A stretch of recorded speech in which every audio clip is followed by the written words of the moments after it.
Hello and welcome back to Remote Learning Lesson 15 on our new topic, gender, creating a bridge from social diversity into our new topic. Now we're going to go straight away with a link to prior reading activity.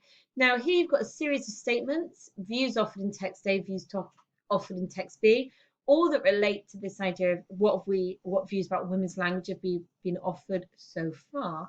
All you've got to decide is based on your reading whether you say the statement is true or false. So, according to the views offered in text A, there is a difference between sounding sexy and sophisticated and sounding sexy but babyish. Would you say, based on your reading of text A, that that's a true or a false idea? Okay, again, looking at text A, you can catch vocal fry. Is this a true or a false idea according to text A?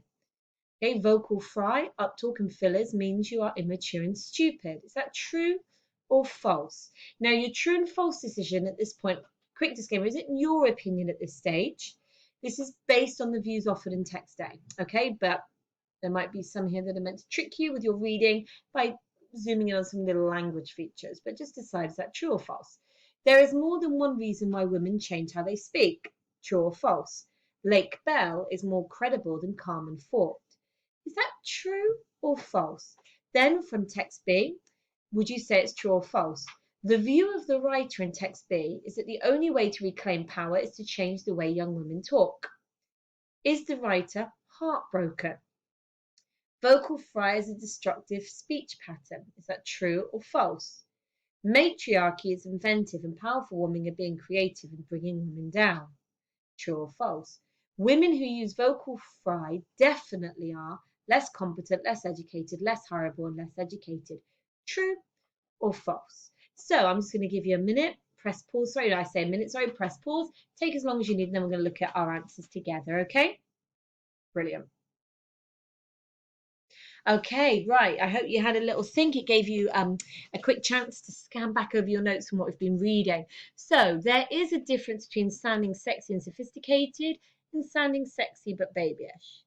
True. According to the views offered in text A, a distinction is made between, and she mentions some very famous historic actresses, Lauren Bacall being one of them, who were seen as very sexy and sophisticated female icons. Okay, they were powerful, sexy, sophisticated women. And she's saying speaking that way, being sexy and sophisticated, is very different to this sexy but babyish voice that young women think they're putting on. Now, my issue, if we were taking this further, is aren't we just objectifying women? Isn't one way of judging a woman as sexy versus another way of judging a woman as sexy still about objectifying them? Aren't we meant to be judging women based on the content of their character and what they say, not how they say it? Just putting it out there. Okay, now according to the views offered in text A, you can catch vocal fry. Now, would you say that's true or false? Right, true. She uses this extended metaphor of catching chronic baby vocal fry. It's a pandemic. So she does seem to support the ideas of the ideas that Aitchison reminds us of, that language spreads like an infectious disease. So we could say that like this metaphor that language spreads like an infectious disease, this chronic vocal fry is spreading amongst young women like a pandemic. Okay? Vocal fry, uptalk and fillers mean you are immature and stupid. Right. Now, this was meant to get you looking at the nuances of language because actually it's false because it doesn't mean you are. It suggests, it implies the language around this is actually what we call quite hedged. So in the article, it says, it makes you seem immature and stupid, not that you are immature and stupid. But that actually is the tension in this debate, isn't it? It's how we view each other, how we see each other, and irrespective of what the facts are, we make judgments. We respond to people based on certain superficial qualities, like the way they sound, rather than what they're actually saying. Okay, so that was a false one, but it was hard. So if you did say true, you're right to the extent that they mentioned that they're signifiers of immaturity and stupidity, that they can make people think that you're immature and stupid, but it's not definitive. Okay? There is more than one reason why women change how they speak. True. Now, if you look towards the end of the article, they start to give different reasons. They say some women are changing the way they speak to placate men. Some women are using power tools. Some women are trying to make themselves seem less domineering. So there is more than one reason why women will change the way they speak. Okay? Okay, and Lake Bell is more credible than Carmen Ford. Now, that's meant to be false. Carmen Ford is a professor, Lake Bell is an actress and director. Now, that doesn't mean that Lake Bell's experiences are any less valid, but in terms of credibility, that professionalism, that expertise, Carmen Ford would win in a credible fight. Okay, brilliant. Now, views offered in text B. The view of the writer is that the only way to reclaim power is to change the way young women talk. Now, because it starts with that phrase, the view of the writer is, then we can say that's true because the writer does make it really clear that her view, her opinion, is that the only way to reclaim power is for women to change the way they talk. Okay? The writer is heartbroken. Good, that's true. She uses that very emotive vocabulary really early on. It's heartbreaking, this trend of what's happening. Vocal fry is a destructive speech pattern. Now, actually, this is similar to the corresponding kind of moment from text A, because when you say vocal fry is a destructive speech pattern, actually it's the opinion of the writer that it's destructive. We haven't got the definitive proof yet. So if we were being really pernickety and really looking at how language is being used here, we would have to say it's false because there is no proof yet. Now the writer is trying to present her opinion that it's a destructive speech pattern in such an overwhelmingly kind of impressive way that we just take it as fact. But actually there is no proof offered yet that it is destructive. Okay, what about this one?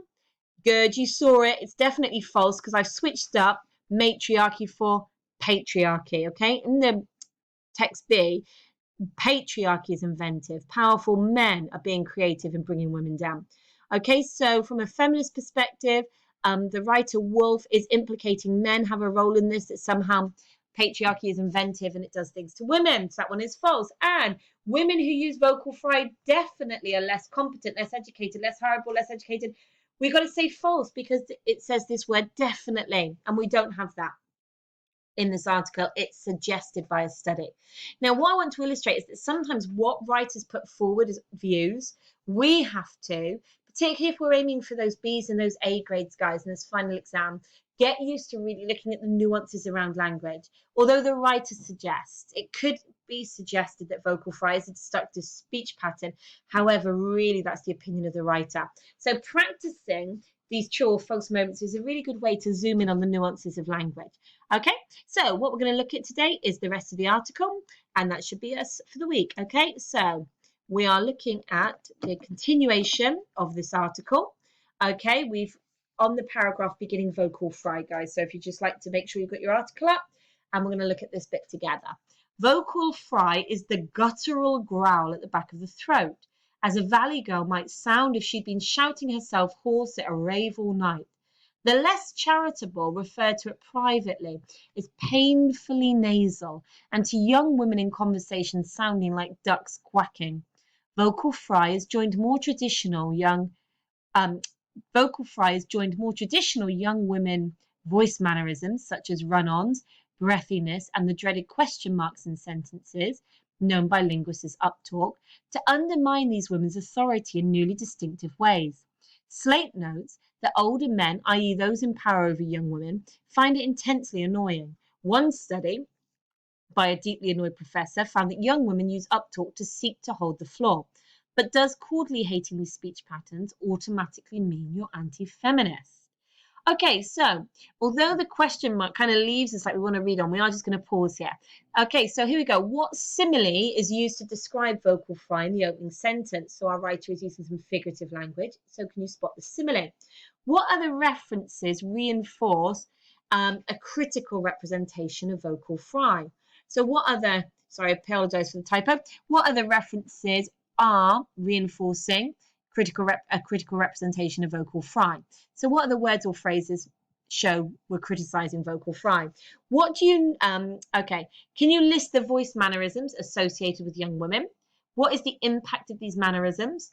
Who's feeling annoyed by this type of speech? And what do you notice about the final sentence? Can you paraphrase that sentence and put it into your own words? So guys, just pause there, take as much time as you need, and just use those different questions to get you looking at this paragraph in more detail. Okay, guys, so what was our opening simile? Here we go. Vocal fry is that guttural growl at the back of the voice as, so remember similes like her as a valley girl might sound if she'd been shouting herself hoarse at a rave all night. So actually that simile itself immediately creates a representation that people that use vocal fry are like a valley girl. So again, a stereotypical representation of 20-something American women. Yep, living in the valleys, shouting herself hoarse at a rave all night. So definitely not a professional representation of young women, definitely not an empowered representation of women, but a very stereotypical. If you speak this way, if you use vocal fry, you're pretty much a young 20-something girl that hangs out all night at raves and doesn't really have a lot going for you. So again, it's immediately creating a negative representation of vocal fry through that simile. And what other references then show us that Woolf is critical of vocal fry? Okay, so less charitable, so that comparative adjective.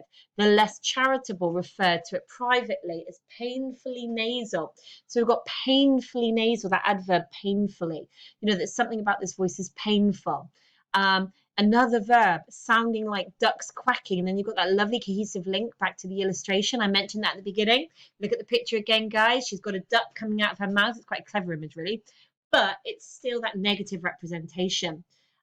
So we've got ducks quacking, less charitable, painfully nasal. So a lot of this language, the guttural growl, is kind of really reducing vocal fry to a very negative set of criteria, a very negative representation. Okay, brilliant. So list the mannerisms associated with young women then. So in other words, how else are they speaking? So it talks about, are you ready? Vocal fry, run-ons, breathiness, the dreaded question marks in sentences known as uptalk. So under that mannerisms, we could have uptalk, breathiness, vocal fry, run-ons.